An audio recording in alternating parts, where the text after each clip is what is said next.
My name is Aisha Sal, one of your MCs for today's event. I am so excited to be here today. And as we all know, today is a special moment for us as we celebrate and recognize our nurses and nursing students.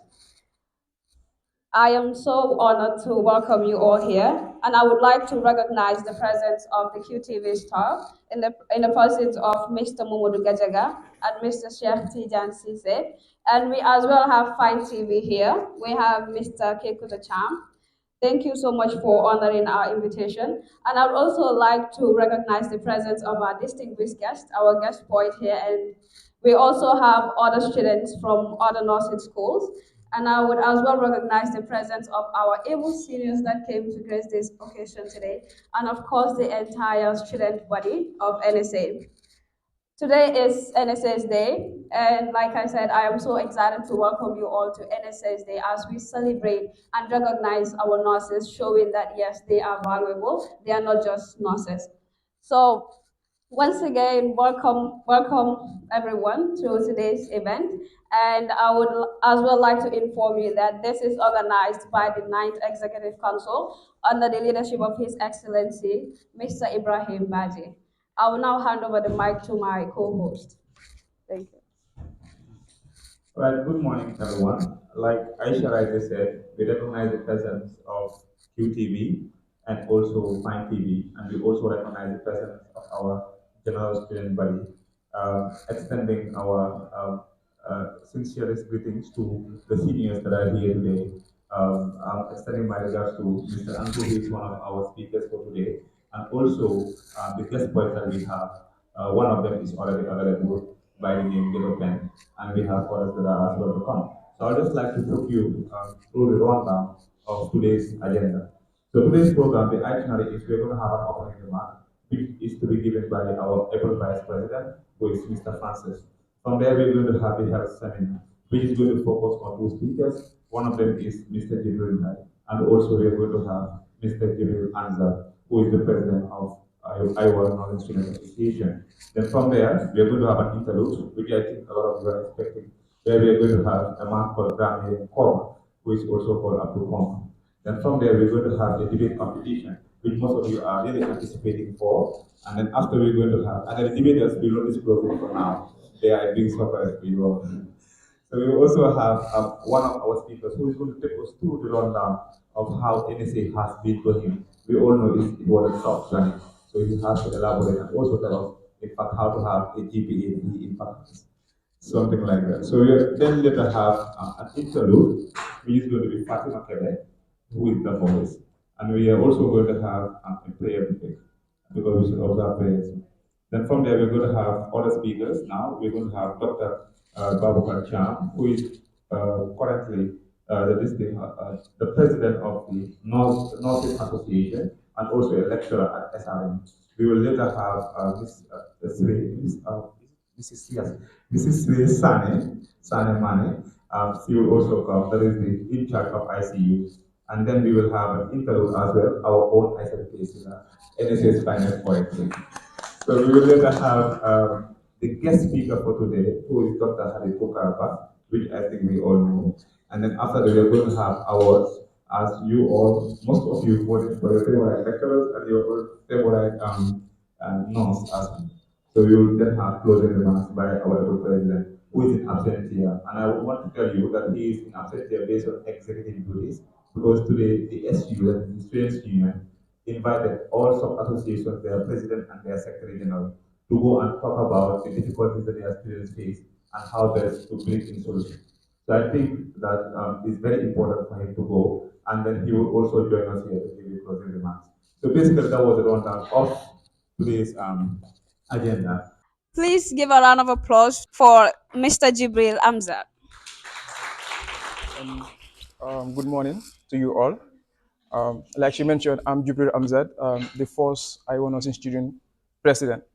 So today, I'm delighted they invited me here to give a speech on mental health. But before further ado, I'd like to put or share more lights on LXL. My brother Jibril and Tom as well, he gave a wonderful speech. And he also mentioned about a part which should be men supporting women as well. I happen to represent LXL, It's called League of Extraordinary Ladies. So we advocate for free sanitary care to all Gambian women.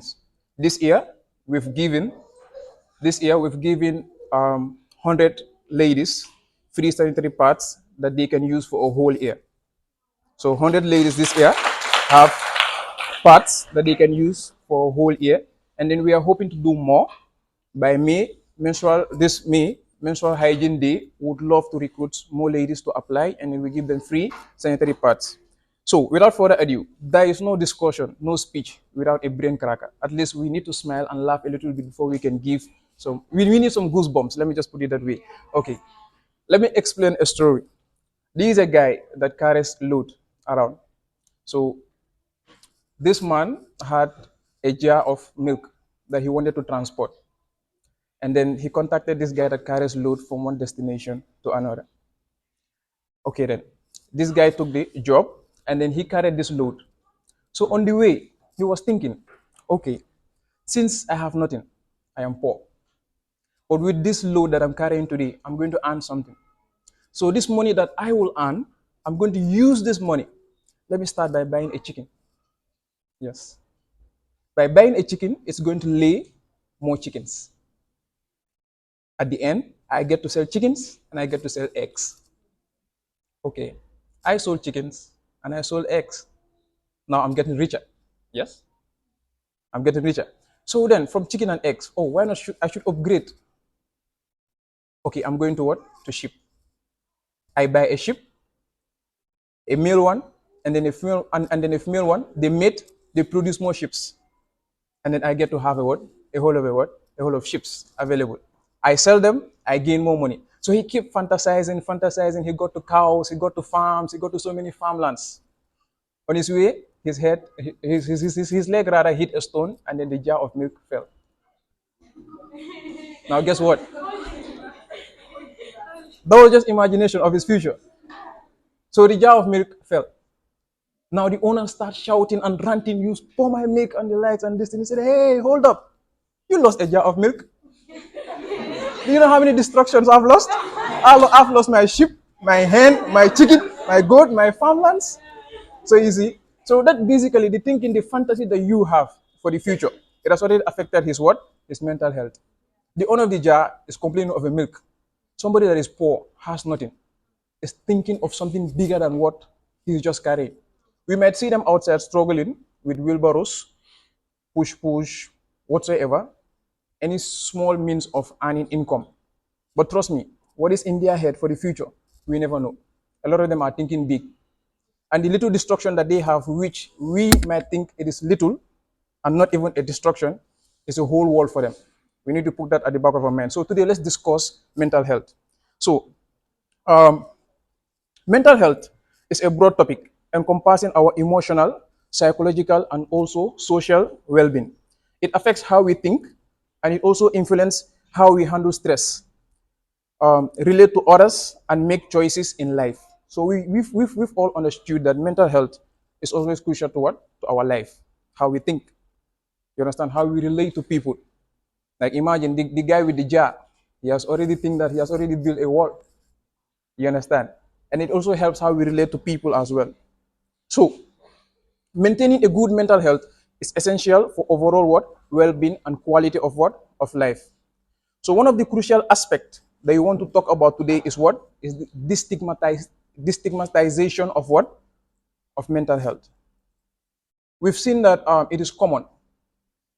We are all aware. Many of us are aware of issues and how to resolve them. But then the stigma is still there. The stigma is still attached to it. I give an example. Today, research have shown that about 40 to 30% to 40% of men are premature ejaculators. It is a stress for man. You know, women thought that they are the only ones that have issues that could give them stress. Menstruation, pregnancy, and the like. Do you know what it means for a guy to think that I can last for only 30 seconds? Yeah. Have you thought of it? What it means for a guy to think that I can only last for 30 seconds? It is stress. It's really stressful. But then you see, these are things that we know, we learn, we are aware about, but then no one speaks. We have the voice of what? Keeping short. That is meant for you. Let me just put it that way. So this is where even in mental homes you visit, we see a lot of men than women. Some people say because of we use toxics. Nah, that's not it. It's because we men we don't speak out. We don't have who to talk to. Even if we have, we feel like obonge. Nah, we are big men. We don't talk to people. Yes, we handle things on our own. And then by handling things on our own, we tend to do things that makes of what? Relieve the stress. And what are these things? Smoke, drink, yes. To do a lot of things just to calm the stress. But then these things only last for what? For just an hour, 30 minutes. Imagine you have a stress and you smoke. The smoke gets you high. After 1 hour, the high is down. You start from zero. Am I not right? It's a discussion. Let's feel free. We start from zero. So this is what happened to what men. So the crucial part is what? Destigmatization of what? Mental health. So despite increased awareness, there is still a stigma attached to mental health issues. The stigma can prevent individuals from seeking help, like I just mentioned. Men, you going to the hospital now to tell a female nurse that I can only last for 30 seconds. But that's courage. Don't you think so? Yeah, it's courage. Yes. I go to the men to OPD or visit a female specialist, and then I'm like, that is the time you know the men are coward. Yeah, it will have to be like, how should I start? Yes. So you can just imagine. So these are the stigmas attached to it. Over 30 to 40% of men, and there is cure to it. You understand? There is counseling. There is way for treatment. You understand? There is way that you can be taught to keep yourself lasting longer, but we won't. That's just it. Rather, we would love to visit the pharmacy and go and buy Tega. Yes. And nowadays, I think there is Lion available as well, so we buy Lion to make ourselves stronger and last longer. But what? It's not good for our health as well because the kidneys have to function as well to filter all those drugs that we are taking in. So we continue. Um, Another thing is that it leads to what? Not seeking for help leads to what? Untreated what condition? You still maintain the condition that you still having, and it also worsen what your symptoms. So breaking down stigma would involve fostering an open conversation, promoting empathy and understanding, and providing support to those in need. So you see, we need to promote, we need to support them. Let's say a guy comes to the pharmacy, or a she comes to the pharmacy. It could be anyone, maybe to buy a long-lasting pill. You can give a discussion. Hello, bro, can I speak to you for a minute? I'm a nurse, or I'm a doctor. You put the guy in. Okay, I see you buying this Tiger or Lion. There's a better treatment for this. Or can you explain yourself why are you using this? There's a better option for this. What have you done? You've not only helped one, but you've also helped humanity. He goes out there, he goes to his fellow men, he also distributes. Go visit. This is a very good staff, this is a very good nurse. She knows how to speak. So you see, it tends to what? To help what? Humanity at large. Just you helping helps all. So another vital aspect is recognizing the signs and symptoms of what? Poor mental health. So this can vary widely and may include changes in mood. Changes in mood is one of the aspects of what? Symptoms of what? Mental health. Another thing could be what? Changes in behavior, the changes in your sleep patterns, appetites that you lose, as well as feeling of sadness and anxiety, plus hopelessness. Sometimes we feel sad. Sometimes we might have anxiety. Sometimes we even feel hopeless. Yes. But why do we have to? Does it really make sense? Let's say I start for this year exam, this semester exam, and I scored a GPA of 2.5. No, that's too much. I scored a GPA of 1.5. It's still high. I scored 1. No, I scored 0.5. Yes, I scored 0.5. And then what happened? I became sad. I became frustrated. Frustrated. I felt hopeless, thinking that there is nothing more for me again. Does it worth it? You see, an Indian motivator once said, he gave a speech. Till date, I live by it. And trust me, from experience, I can tell. How does it feel if you're entering a car and your phone is stolen? How does it feel? Speak up. We are discussing. How does it feel? Frustrating, right? You get stressed and mad. Apparently, definitely. Yes. You'll be like, hanga. Boy, say definitely boy, you custody, boy, you serekondai. Definitely. So this is what you feel. You feel this sadness. It goes with you throughout, just simply because of a phone. Yes, and you can buy another phone, obviously. It may take time, but you still get another one. But you get what? Stressed. But with this theory, you understand, with this motivational speech, they stole my phone. Why I bring it? Because they stole my phone, eh? They stole my phone like last week or 2 weeks ago. But guess what? For the first time in my life, they stole my phone and I felt normal. Yes. Right from the vehicle, this sparkle of sadness did not last for more than 10 to 15 minutes. Nah. I felt ease in me. I was like, oh, wow, this works. So this is what the trick is or the theory is. He mentioned, he said, do you have a problem? If the answer is yes, can you solve the problem? If the answer is yes, then why worry? He mentioned again, do you have a problem? The answer is yes. Can you solve the problem? The answer is no. Then why worry?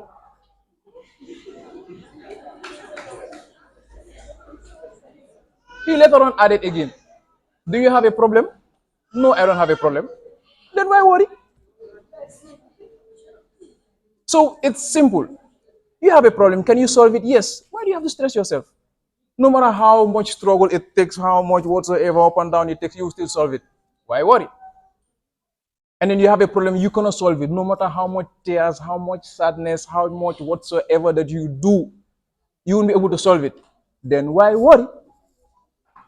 So this was a theory that I've lived with, you understand, for a very long time. I have issues. First of all, what I ask myself is, can I really solve it? If it is yes, I do not worry. I ask myself again, can I solve it? Definitely I can solve it. Then I don't have to worry. So we continue. So seeking help is crucial for what? For everyone experiencing what? Mental health what? Challenges. So this can involve reaching out to a trusted friend, family members, speaking with healthcare professional, or accessing community resources and support services that are available in your particular community. So therapy section is also crucial and important. Medications and other treatment options are available, and you can hide and can be highly effective in managing what? Mental health condition. So another key role is what? Self what? Care.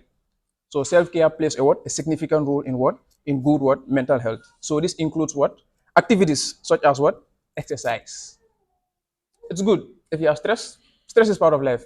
Someone that says you don't feel stress is a lie. You can go with the theory, but at some point you would have stress as well.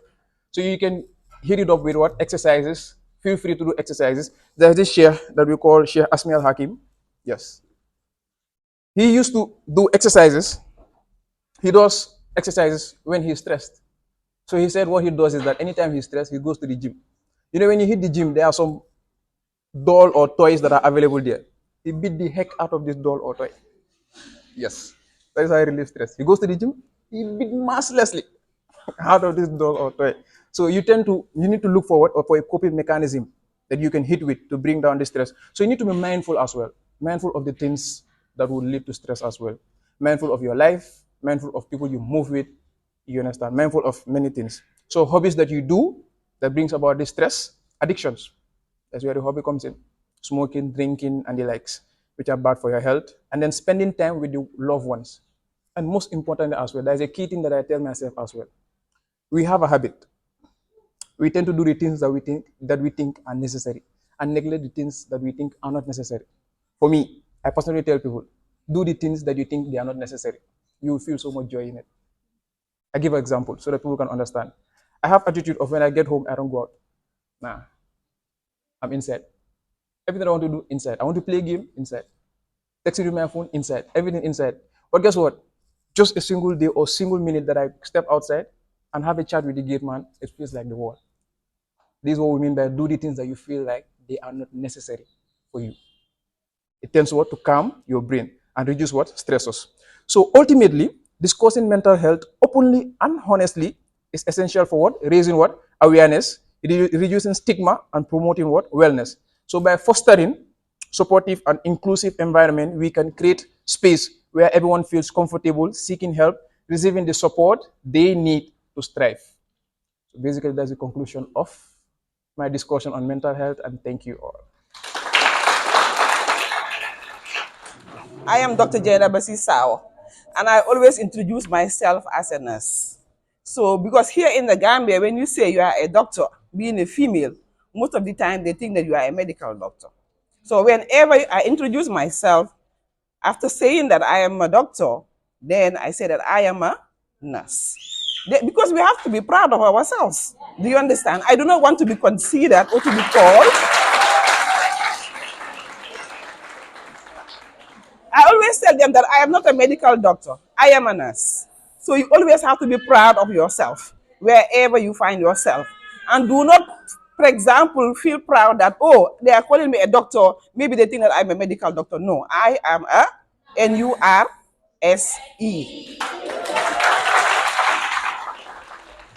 Yeah, having said that, I am very much delighted to be associated with this particular event and then gathering. It says a lot because you are student nurses, and then student nurses celebrating International Nurses Day and also International Students Week is very pleasing because this shows that you are determined, you are passionate about the profession, and then we are looking forward to having you in the country and also to serve humanity in the Gambia and not to leave the country. Because as we realize that the attrition is very, very high, but then at least spare some time, some years to serve your own people. Yeah. Having said that, I also want to recognize the presence of Dr. Babu Karcham, my colleague, Dr. Hadi Tunkaraba, and also all the media houses represented here, all the student nurses that are also from other institutions. We also have Iowa students here, and I guess also those from the RN school as well. Good morning to you all. Yeah, just as I said, I am also delighted to be part of this particular program. And as Dr. Cham mentioned earlier regarding the professional association, it's very important for people to be part of professional association. You will not know until you graduate. It's very, very important because you are professionals. So you should be part of a professional body. Do you understand? The National Nurses how to call it, association plays a very vital role in the welfare of nurses, and also they serve as advocates. Do you understand? So it's also very important for nurses to be part of this particular association. You will not know until you go out of the country. It's not only to have the license and then practice in the country, but also to be part of professional bodies. Not only the nurses, but you can have midwife association, you have anesthetists, you have pediatrics, you have perioperative, you have psychiatric, and you name them. Do you understand? But this one serves as the general body as far as our profession is concerned.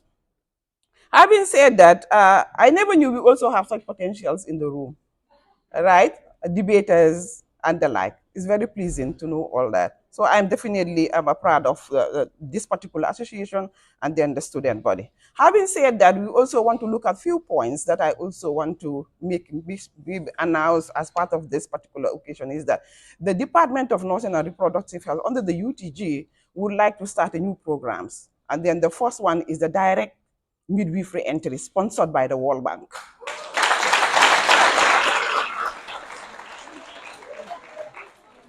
So we've been given 50 scholarship, and just as Dr. Cham said, we are about to go for that meeting, 50 scholarship to start the direct midwifery entry from high school.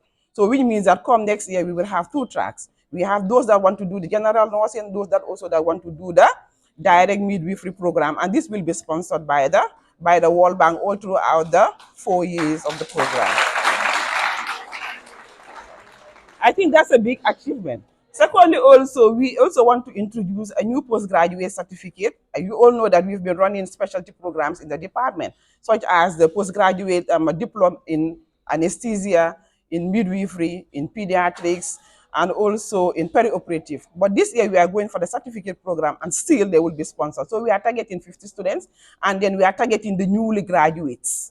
So all those that have completed, irrespective of the number of years, if you are interested, then kindly please apply. So we are not considering the years of experience, but then we want to get the numbers because we definitely need midwives in this particular country, right? There is a big gap. We all know that the maternal mortality is very high in the country and is definitely unacceptable. So our contribution as a training institution is to build capacity, and then we are contributing towards that. And then you are also potential students. So please come out, show interest, apply, and then we can also contribute towards reducing maternal mortality in the country. I think it's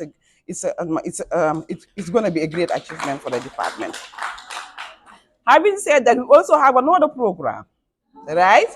That one has been in existence, called the Postgraduate Certificate in Health Research Ethics. It's a one-year program. We already have our first cohort. They just completed, or they are about to complete this particular semester. And I'm delighted that two of our staff are also part of that particular program, because we have 7 students, and these are all sponsored programs under the department. Do you understand? Then sponsored by the National Institute of Health, the Fogarty International Center in the USA. And then this is a 5-year grant that the department won for the past 2 years in 2022. So it will be for 5 years, and it will expire or come to an end in 2027. But then we are also expecting to apply for an extension, because when we did the appraisal, the department did very well. And for that being the case, most likely, we will go in for another 5 years, because we've been doing very well. So this shows you that the department is also contributing to capacity building in the various areas of concern, because these are needs of the department. Because we are not coming up with these programs. It's the Ministry of Health that is reaching out to us to say that we need capacity in these areas.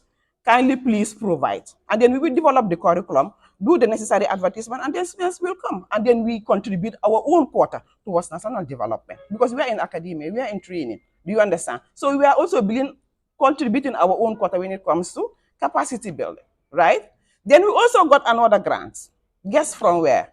The European Commission, called the Capstone Project. Right? The Capstone Project is a 3-year project that we got from EU grants, EU Erasmus Plus. And then day before yesterday, was it on Tuesday, we had an open day, I believe, with all tertiary institutions that was organized by MOHAS. I think UTG was also represented together with other training institutions. I think UTV also covered that particular program at MOHAS Hall. And guess what? The entire country is only UTG that has gotten that particular grant. And they've been searching for capstone. Who are the one implementing the capstone project in the Gambia? Because they do not know. Then later they searched and they realized that it was on the UTG. Then they searched later with the research directory, and they realized it was the nursing department, and we were contacted. So congratulations to the department. So this particular project is to build capacity still on short term and also long term on NCDs. Right? Non-communicable disease. We all understand non-communicable disease contributes to 34% of all deaths in the Gambia, which means that 1 in every 3 deaths in the country is as a result of non-communicable disease. If it is not diabetes, it's hypertension, the cancers, or asthmas. Do you understand? COPDs. So definitely, it's a concern to the country, and that's why we were able to get the grant. So we are doing the grant, we are implementing the grant rather together with other institutions, University of Ghana, University of Science and Tech, still in Ghana, and then University of Allied Health Sciences still in Ghana. Do you understand? And the beauty of this particular program is that the courses are standardized. You can do the same course in the Gambia. You can also do the same course in Ghana, in Yohas. Do you understand? In Kwame Nkrumah Science and Tech, and it will be accepted because the courses are the same, and then it will be hybrid, meaning that we will have it both face-to-face and also online. Lecturers will be from UTG, lecturers will be from Science and Tech, and also from our partners in Norway, the Netherlands, and also Belgium. Do you understand? So we are also reaching out. So as an academic, you realize that we are not only teaching. Maybe teaching is only 1/3 or 1/4 of what we are doing. We are doing research. We are collaborating with others. Do you understand? We are also building. We are also writing grants. Do you understand? So we are doing a lot more, mentoring students. The dissertations are there, the projects are there underlined. Do you understand? But then that should not scare you, because some of you have already been spotted to join us later in life as graduate assistants, because you've been doing very well. And I definitely want to appreciate that. So well done. So you can see that the department is growing, and we are also contributing to UTG covers, because all these grants, the department is paying, or the grant is also paying to UTG some commission. Do you understand? You are also contributing towards their covers, the financial ones, for that matter. Sometimes 7%, sometimes 8% of the total grant.